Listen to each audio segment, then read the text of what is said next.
നമസ്കാരം. Raf talk ഫുട്ബോളിലേക്ക് അവർക്കും സ്വന്തം. നിസ്സാരം, പി എസ് ജിക്ക് ഇതൊക്കെ നിസ്സാരം. അതാണ് റയലിനെതിരെയുള്ളവരുടെ കളിയിലൂടെ അവർ തെളിയിക്കുന്നത്. എന്തായാലും ഈ സീസണിലെ പി എസ് ജി വല്ലാത്തൊരു ടീമാണ്.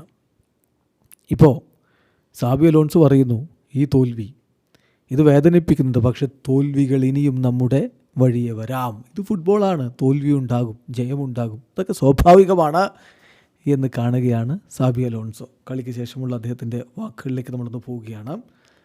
ഇതല്ല ഞങ്ങൾക്ക് വേണ്ടിയിരുന്നത്, ഇതല്ല ഞങ്ങൾ ആഗ്രഹിച്ചത്, പക്ഷേ ഇങ്ങനെ സംഭവിച്ചു, ഞങ്ങളത് ആക്സെപ്റ്റ് ചെയ്യേണ്ടതുണ്ട്. ഇനിയും കൂടുതൽ തോൽവികൾ ഞങ്ങളുടെ വഴിയെ വരാം, കാരണം ഇത് ഫുട്ബോളാണ്, ഇങ്ങനെയൊക്കെ സംഭവിക്കും. ഒരുപാട് അനലൈസ് ചെയ്യേണ്ടതുണ്ട്, ഒരു ടീം എന്ന നിലയിൽ ഒരുപാട് അനലൈസ് ചെയ്യേണ്ടതുണ്ട്. ഇപ്പോൾ ഞങ്ങൾ മനസ്സിലാക്കുന്നു ഞങ്ങൾ എവിടെയാണ് എന്നുള്ളത്, എവിടേക്കാണ് എത്തേണ്ടത് എന്നുള്ളതിനെക്കുറിച്ചും ധാരണ ലഭിക്കുന്നു. സോ ആ എത്തേണ്ട ദൂരങ്ങളിലേക്ക് ഞങ്ങൾക്കിനി പ്രിപ്പയർ ചെയ്യേണ്ടതുണ്ട്. പി എസ് ജി ഒരു ടീമാണ്, ഞങ്ങൾ ജസ്റ്റ് സ്റ്റാർട്ട് ചെയ്തിട്ടേ ഉള്ളൂ. തീർച്ചയായിട്ടും ഞങ്ങൾ സഫർ ചെയ്തു, ഡിഫിക്കൽട്ടായിരുന്നു.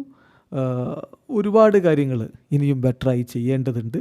ഈ കളിയിലെ തോൽവി തീർച്ചയായിട്ടും വേദനിപ്പിക്കുന്നുണ്ട്, പക്ഷേ ഞങ്ങൾക്ക് ഇമ്പ്രൂവ് ചെയ്യാൻ പറ്റും. ഒരുപാട് ഏരിയകളിൽ ഇമ്പ്രൂവ് ചെയ്യാനുള്ള റൂമിനിയും ബാക്കിയുണ്ട്. ചില പോസിറ്റീവുകൾ ഞങ്ങൾ കണ്ടിട്ടുമുണ്ട്. ഒരു ബെറ്റർ ടീം എന്ന രൂപത്തിലാണ് ഇനി ഞങ്ങൾ മാറേണ്ടത്. ഈ ടൂർണമെൻറ്റ് എനിക്ക് മുന്നിൽ കാണിച്ചു തരുന്നത് ഇനിയും ഇമ്പ്രൂവ് ആവാനുണ്ട് എന്നത് തന്നെയാണ്. ഇതിപ്പോൾ 2024-25 സീസണിലെ അവസാന മത്സരമാണ് ഞങ്ങൾക്ക്.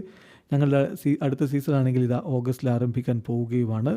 ഏതായാലും മികച്ച ഒരു പ്രകടനം അടുത്ത സീസണിൽ നടത്താൻ കഴിയുമെന്ന പ്രതീക്ഷയിൽ തന്നെയാണ് ഞാനുള്ളത് എന്നുകൂടി കോച്ച് സാബി അലോൺസോ പറയുന്നു. വീഡിയോ അവസാനിക്കുന്നു.